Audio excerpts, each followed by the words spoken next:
I am going to talk about some of the greatest base stealers in baseball for today. And the first person I'd like to bring up is Rickey Henderson because he holds the record for the most career stolen bases with 1,406. And then Lou Brock is second with 938. Now, in my opinion, I don't think Rickey Henderson's record is ever going to be broken because he a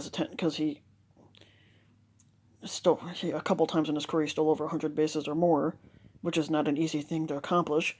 But also he was known for stealing 4 or 5 bases a game, which nobody's ever really topped besides him. And Lou Brock, I'm not sure what his record was for stolen bases in a season, but he finished his career at 938. And then after him, I think would have been Ty Cobb with 890 or 892, and those are the best base stealers in baseball. Now, even though now, I'm not sure who the closest is in baseball right now for stolen base rise, but like I said, I don't think Rickey Henderson's is ever going to be broken. And I think it's kind of odd to say this the least. On the day that Rickey Henderson stole his 1,000th career base, he proclaimed himself as the greatest player alive. And then on that day, Nolan Ryan's was his seventh and final no-hitter. And Nolan Ryan's seventh no-hitter, I think, will be a record that stands also. I don't think anybody's ever going to break that either. Now, I can't remember if Tim Raines is up there or not, but I know Tim Raines had a lot of stolen bases too. But like I said, I don't think anybody's ever going to top Rickey Henderson's. I'm not sure what Jose Reyes has for New York Mets. For the New York Mets, I'm not sure what he's sitting at for stolen bases, but he's also a fast guy too.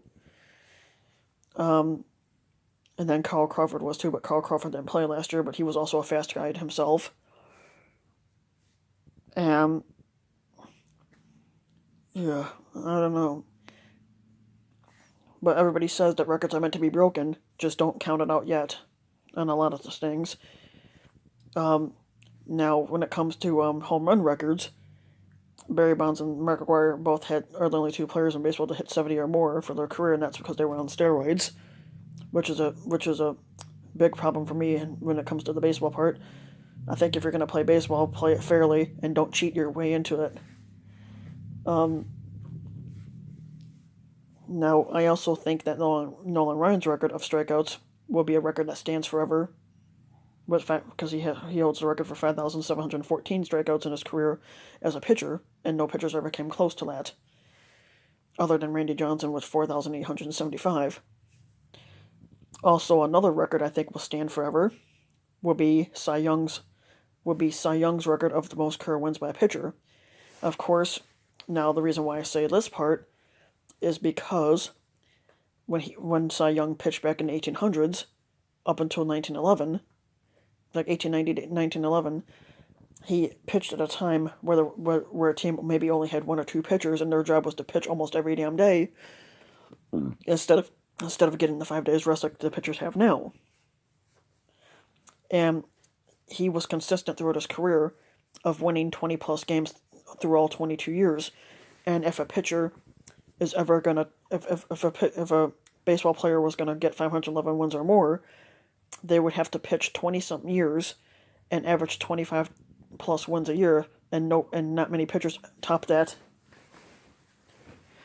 Another record I know that will stand forever is the greatest closer of all time, Mariano Rivera, for the New York Yankees, who played 19 years. And in his career, he pitched all 19 years with the Yankees, which is not an uncommon feat. Most players don't play their whole career with one team. They usually get traded within several years. And his career saves record is 652.